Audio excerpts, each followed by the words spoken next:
your own biscuit tin. All the biscuits ever produced by the company are piled up on the table along with various tins. These biscuit replicas are made out of thin pieces of wood, but the weight, colours and shapes highly resemble the original biscuits.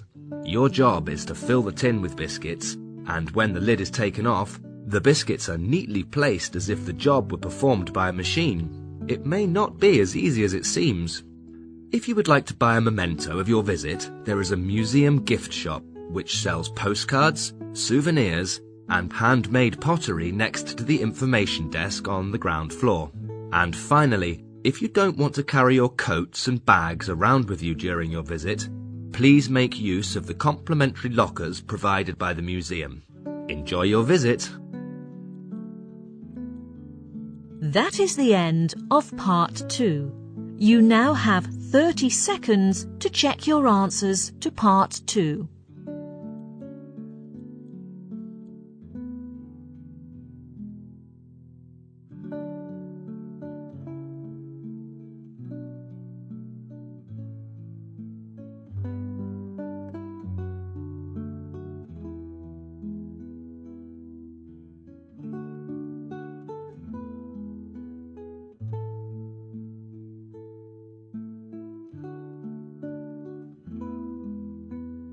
Part 3. You will hear two students called Jeannie and Dan discussing some research on the effects of music on consumer behaviour. First, you have some time to look at questions 21 to 26.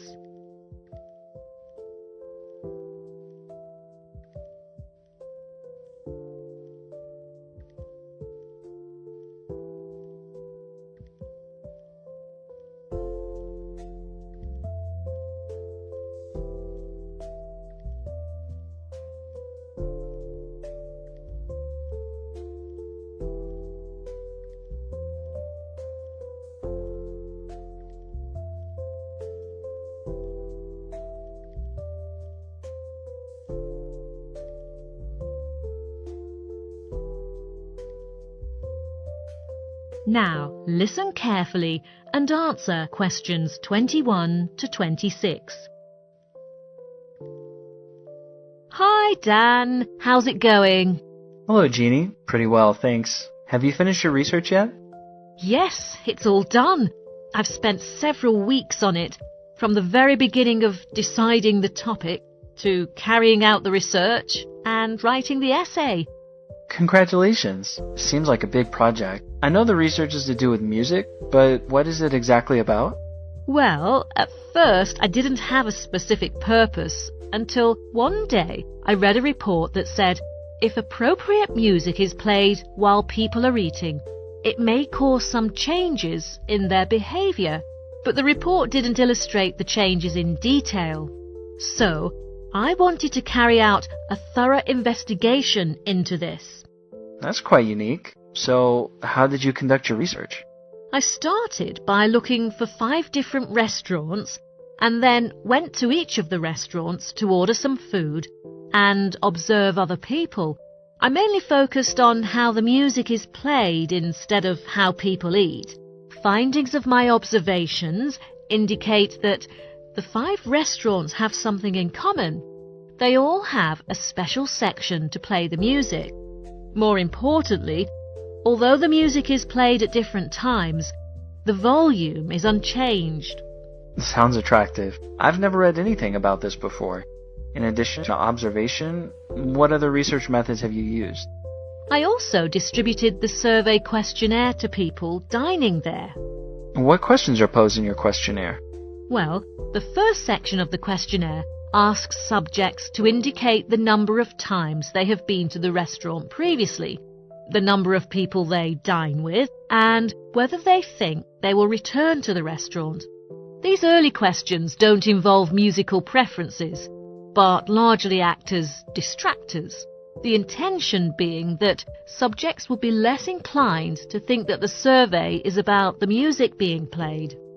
That sounds very reasonable. Did you design the questionnaire by yourself? Actually, no. I read an assignment a student wrote last year, which was just kept beside a dictionary in the library. I came across it when I was looking something up in the dictionary. Oh, you were so lucky. Is there any other question included in the questionnaire? Yes, subjects are also asked why they choose to dine at a particular restaurant. Several reasons are listed in the questionnaire. I thought people would put service first, but that's not the case. Only about 12% of them have chosen this reason, while the majority of respondents think whether they will pick this restaurant depends on how many available seats it has. They think it's terrible to eat in a crowded place.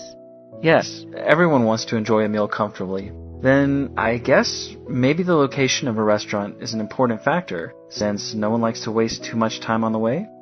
It used to be, but nowadays nearly every household has a private car, so they don't have to be worried about the traffic problem.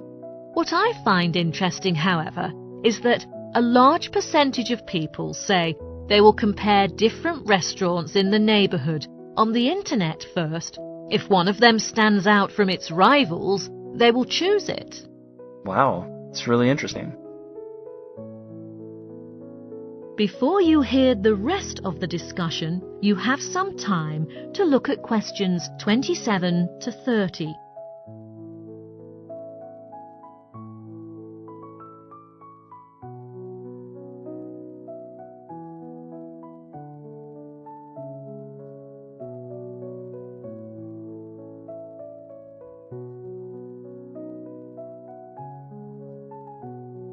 Now listen and answer questions 27 to 30.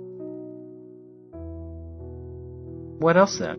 Well, the second section of the questionnaire asks subjects to respond to the music being played by rating, so that the relationship between music and perceived atmosphere could be examined directly.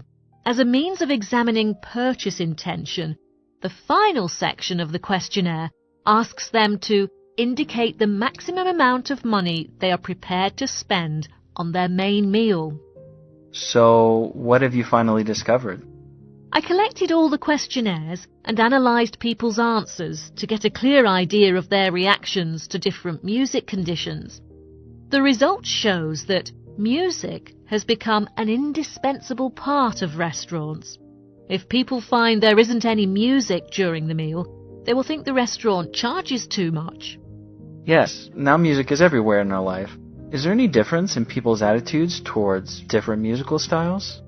Yes, most people think that if jazz is being played when eating, they tend to stay at the restaurant longer and order more food to enjoy the music. But this is quite the opposite of what happens when classical music is played. Many customers think if the restaurant plays classical music, they wouldn't like to stay there for another minute, but to finish the food quickly and hurry away, because they don't like this type of music at all. And lastly, about pop music. It's very popular these days, especially among young people, as I've noticed in restaurants. They like listening to this type of music during their meals. As a result, this greatly increases the possibility of their presence at the same restaurant. Great. I've learned a lot from your research. I think it's meaningful and innovative. Thanks for telling me, Jeannie. You're welcome, Dan. That is the end of part 3. You now have 30 seconds to check your answers to part 3.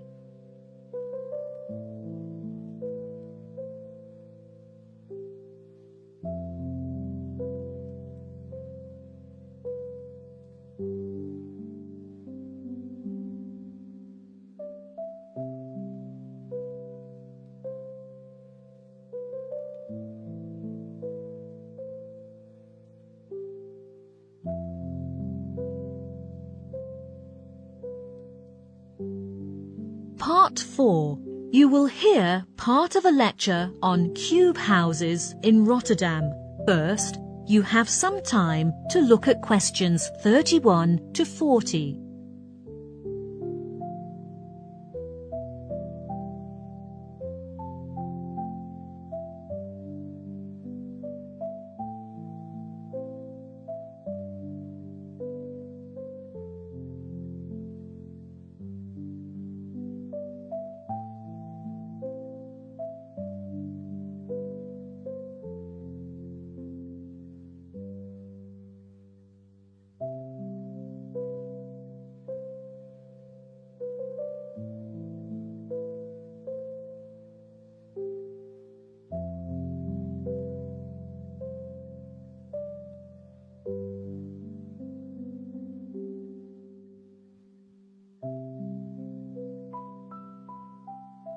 Now, listen carefully and answer questions 31 to 40.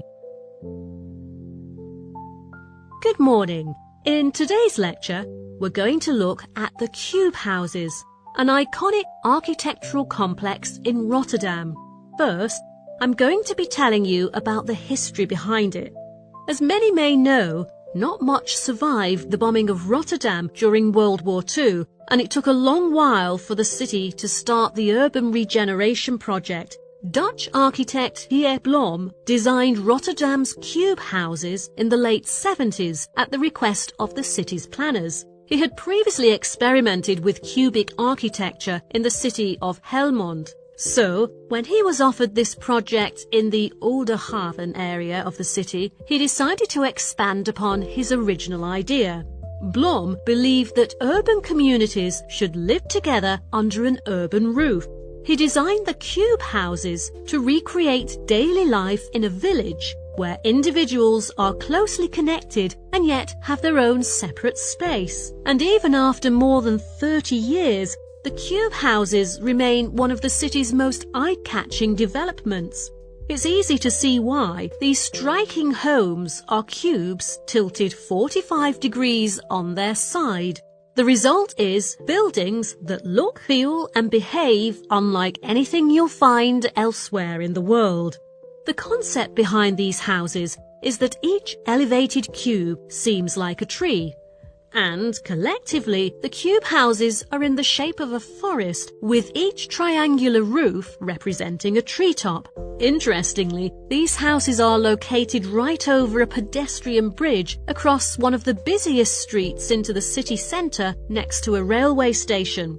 The traffic-free area that connects the cubes includes a little children's playground, as well as small offices and studios. With thriving restaurants and cafes right on the doorstep, they were designed with the community very much in mind.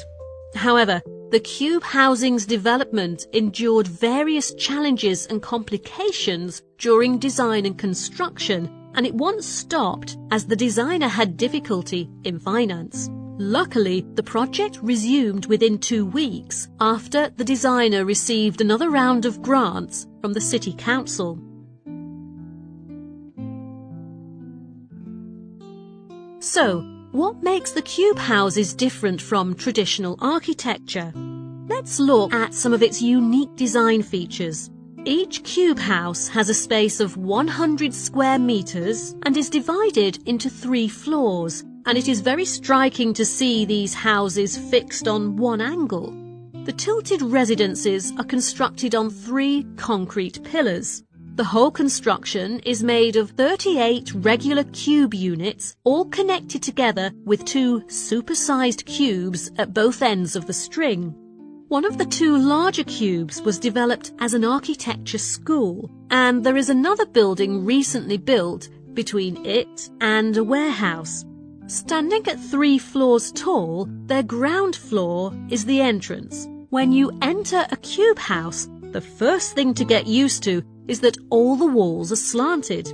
You must take a narrow staircase to reach the lower floor. This level and the top level are both triangle-shaped. The lower level contains an open kitchen and a living room. The medium level houses a bathroom and 2 bedrooms, while the top level provides a great view, since the apex of the room is a 3-sided pyramid with windows all around. In some cases, the top floor is used as a small rooftop garden. And as you enter the top half of the structure, your initial inclination may well be to mind your head. Now that you know the history and design features behind these odd-looking houses, you might be thinking about how it is to live in them. After curious bystanders kept disturbing the cube house's residents, one shrewd owner opened the Show Cube Museum, which gives visitors the chance to take a tour around a fully furnished cube house.